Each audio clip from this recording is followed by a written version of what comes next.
Every weekday, educators step into rooms of 30 distracted teenagers and attempt to translate abstract concepts into actionable knowledge. They manage high-stakes environments, pivot complex explanations on the fly, and work grueling 11-hour days. It is a career that demands an exceptional level of communication expertise. And yet, 44% of these professionals report feeling financially insecure within 5 years. Take Maya.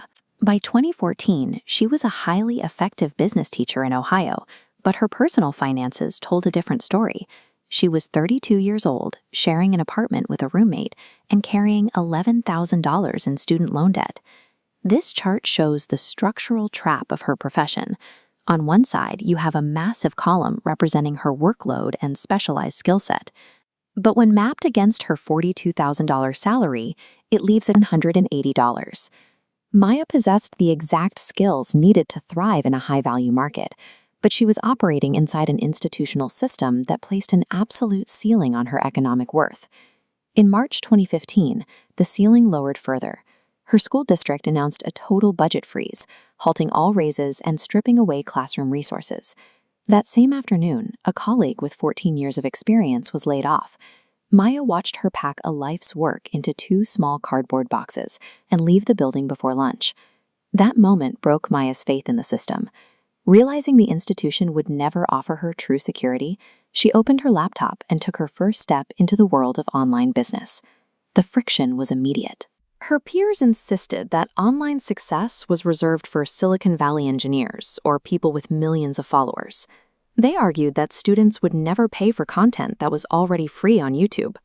Building a digital empire rarely starts with a technological breakthrough. It starts with the psychological decision to defy the expected institutional path. Maya's first year was a disaster. Her revenue, $217. She gained just 43 subscribers. And her first course sold exactly 3 copies. 2 went to her sisters. Beneath these poor metrics, Maya built a proprietary dataset. She cataloged every email and comment, treating her audience like a research lab. She tracked which videos earned clicks and which topics sparked detailed replies, filtering out weak ideas before they cost her money. The validation arrived in an email from Singapore. A corporate trainer had used a 12-minute video Maya made about simplifying complex ideas to train his staff.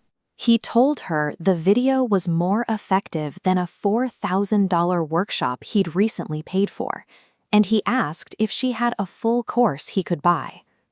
In the digital economy, the most sustainable businesses are constructed in the dark. The systems of trust and data are built months before the first dollar of significant revenue arrives. Validation can be dangerous. Maya's first instinct was to build a 40-hour master teacher certification and price it at nearly $1,000. This graph illustrates the exact strategy that bankrupts 99% of new creators. They spend 6 to 18 months building a product in isolation, only to drive their business off a zero-revenue launch cliff because they built what they wanted to teach, rather than what the market needed to learn. Maya stopped the build. Instead, she sent a single-question survey to her 1,200 subscribers asking them to name their biggest professional challenge. True market validation requires a shift in perspective. You must stop dictating to your audience and start asking them where they are actually hurting. The survey results were transformative. 73% of the respondents weren't even teachers. They were corporate professionals who felt paralyzed by their inability to get others to understand their ideas. This was expertise arbitrage. Maya realized that her 9 years of explaining complex business concepts to disengaged teenagers was the exact solution to a 73 million person gap in the corporate market. She abandoned the $1,000 teacher certification. Instead, she pre-sold a targeted 4-hour framework to 12 people, generating initial revenue that looped back to fund the production of the lessons. Exponential growth doesn't come from chasing new credentials. It comes from identifying the specific market where your existing skills are priced at a premium.